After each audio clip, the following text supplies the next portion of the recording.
yourself a suit and tie and get your hair cut way up high. Get yourself a lawyer, son. You're gonna need a real good one. That real good lawyer has actually strolled into the studio. Here he sits before me, David Whiting, a little thinner, a little bit older, but still in fine fettle. Good morning. Good morning. It's nice to be here. Very pleasant to be here. Very, very pleasant to be here. And, it's been, July, I think it was? Oh, I don't remember. They all just run together. Don't ask me. I still think we're in 2020 and this is sort of July or something. Well, I've got lots of friends who've missed significant birthdays and they wonder, do they count? If you couldn't have a party, do they count? They do not count. Okay. No, it means you just lost a year. So you get to have that big party in Santorini in 2 years' time. Okay, Yeah. all right. Did a bit of walking, I understand. When particularly from home, yes, we'd go for a nice long walk in the morning.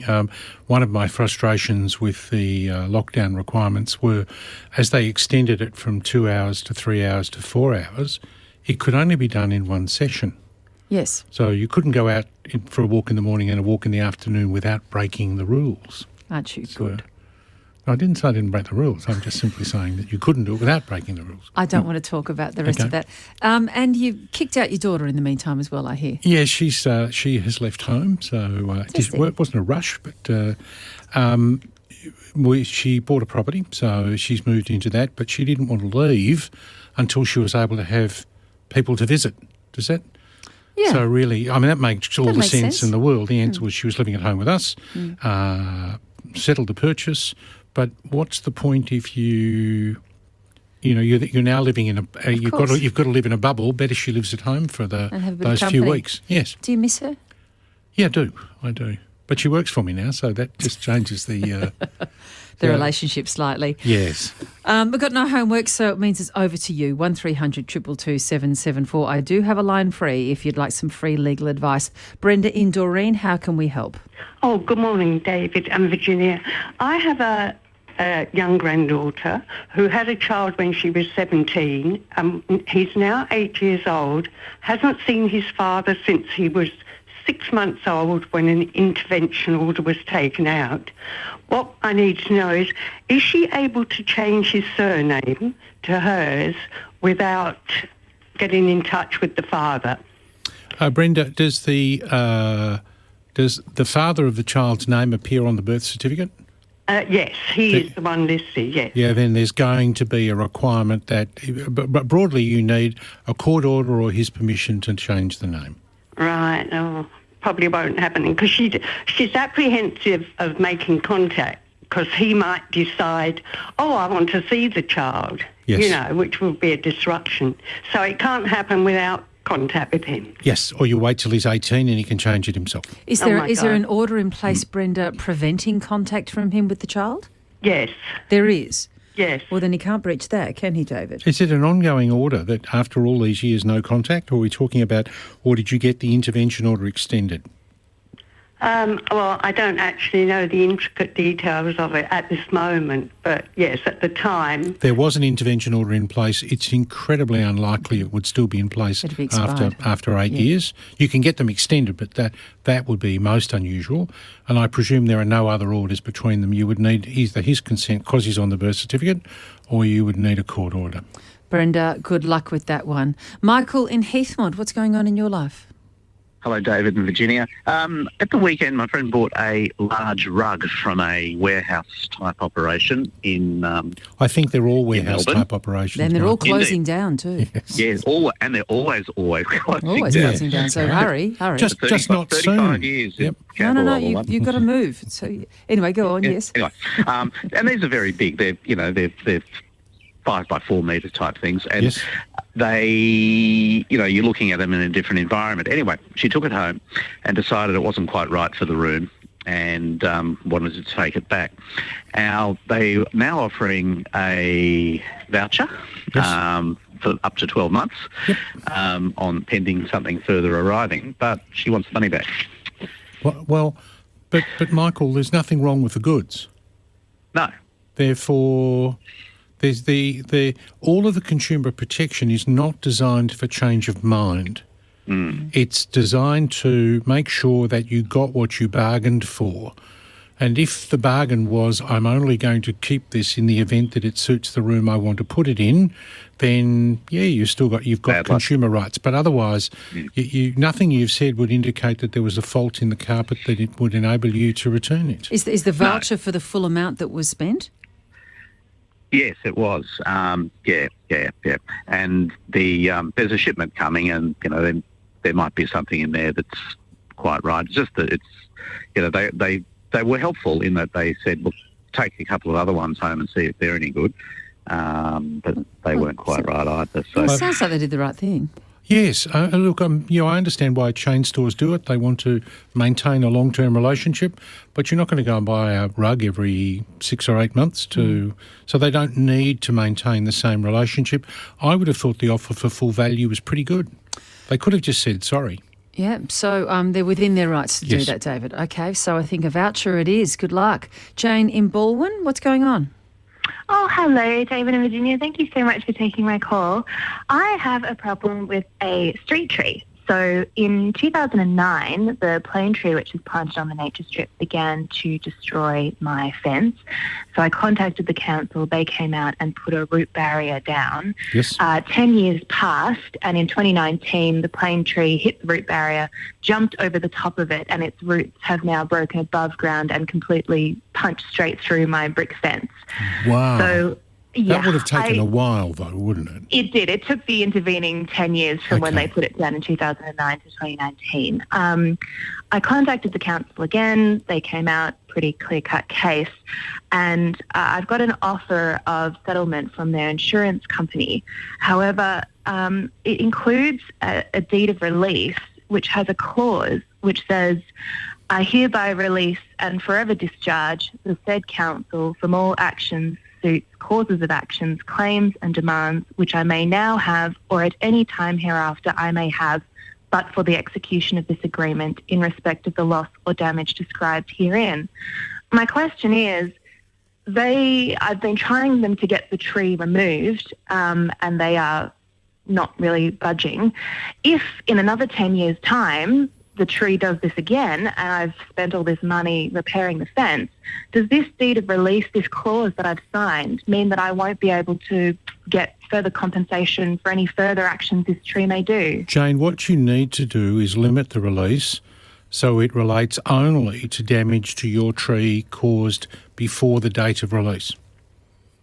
Right, so what you want to do is limit. I understand they want but my view would be I'd sign the release if they took the tree out. Okay? Yeah. But they won't take the tree out, but they want you to make sure that you'll make no more claims. Mm-hmm. So what you need to do is look at the release and say, how do I limit this release to only the damage caused to your fence prior to a predetermined time?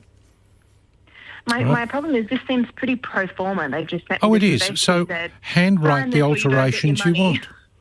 Jane, I can actually handwrite that on the document. And sign it and send it back and see what happens. Yes, absolutely. That the offer you're making is the offer you make in the amended document. And so I am limiting this document. I'm writing on this saying I'm limiting this to all actions done by the tree prior to this date. Yes. Great. Okay, we'll see how that goes. All right, ring me in 10 years, Jane. I mightn't be here, but ring me in 10 years. Let us know how that goes. We may both be here in 10 years. Who knows? Charles in Coburg, how can we help? Oh, good morning, both. I'm ringing regarding a matter relating to my daughter who's attending a fee-paying school, and was doing a Year 11, Year 12 subject, which is drama.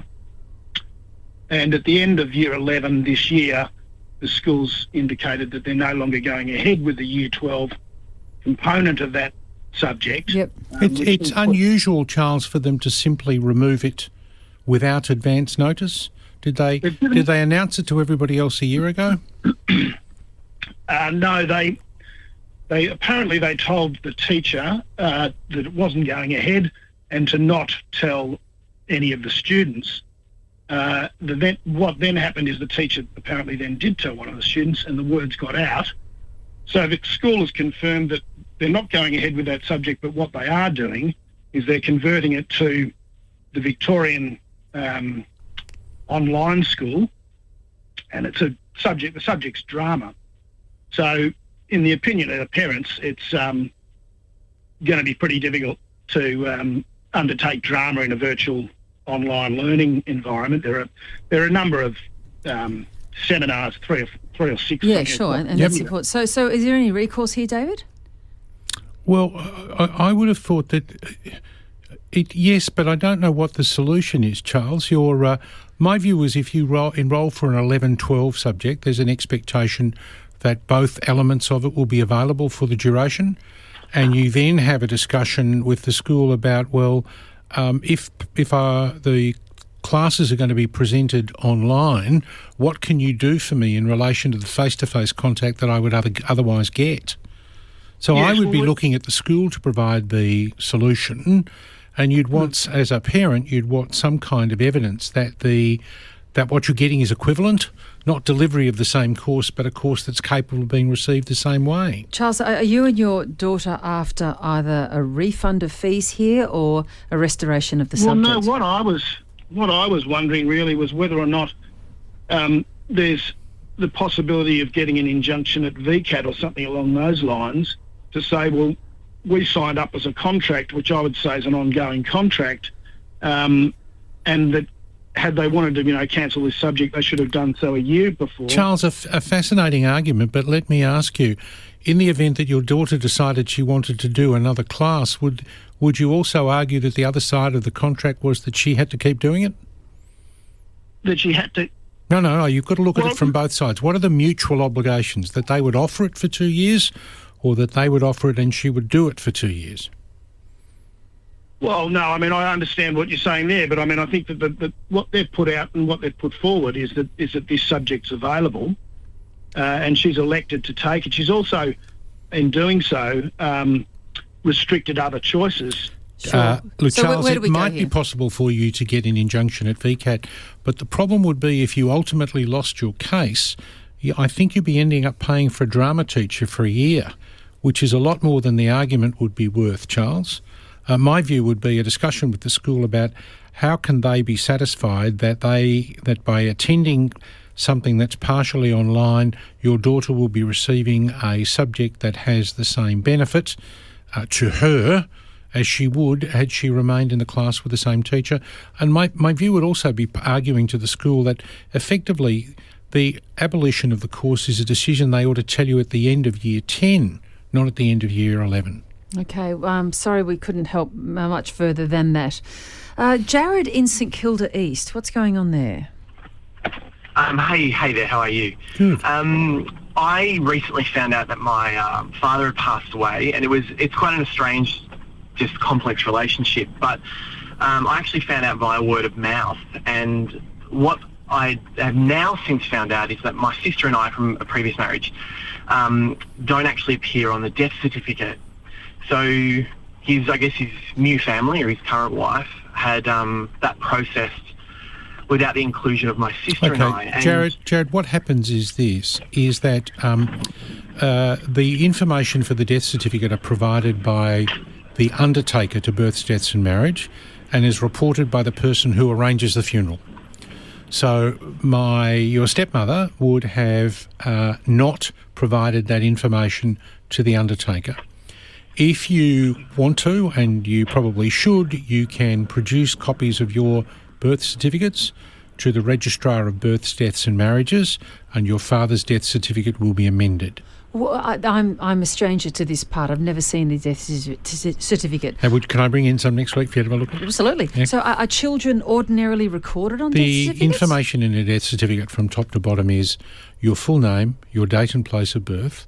If you migrated to Australia, when did you arrive as a permanent resident? Yep. And then the date and place of death. And then it is your father's full name and occupation, your mother's full name, and that is including her name before a marriage. The name at birth is the way they describe it now, and her occupation. Then your marriages, and these days there are lots of people with lots of marriages. Yeah. They also include registered relationships. And then your children, and whether they're alive or dead. Okay, I did not know that. And then the next two bits are, what did you die of?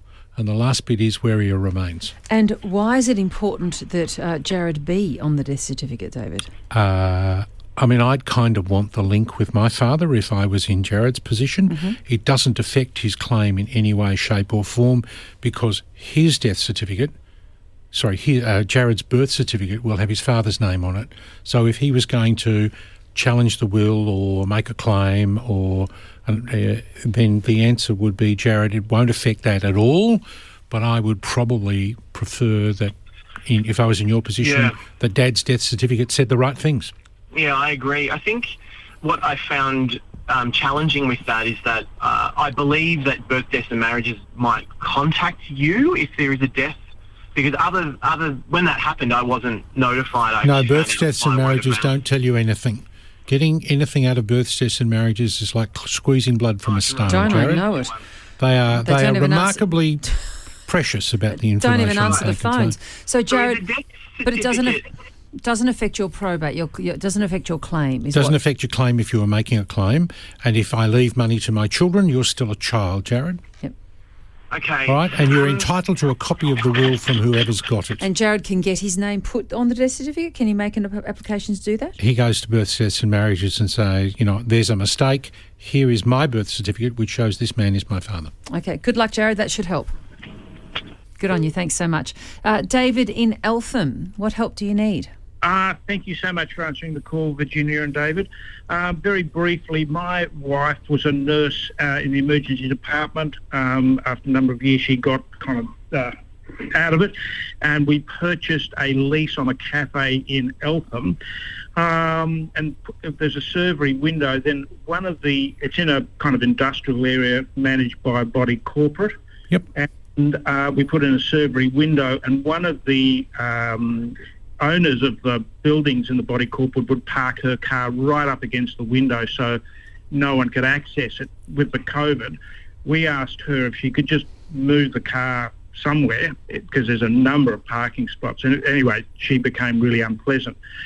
Then then the ruling was that you could only have one person in the cafe. It's a very small cafe opposite Bunnings in Eltham. So we put some tables in one parking spot outside. David, is it your parking spot or someone else's parking spot? Well, there's no nominated parking spots as such. Right, so what you've done is you've appropriated some of the common property to your own purposes. That's correct. The answer would be you could reach a deal with the owners corporation to do that, but you have no right to do it unilaterally. Right, can I take it to VCAT? Well, yeah, but none of your rights have been infringed. You're actually asking someone to exercise a discretion in your favour, and then in the event that they won't, you want someone else to. The answer would be you don't have that right.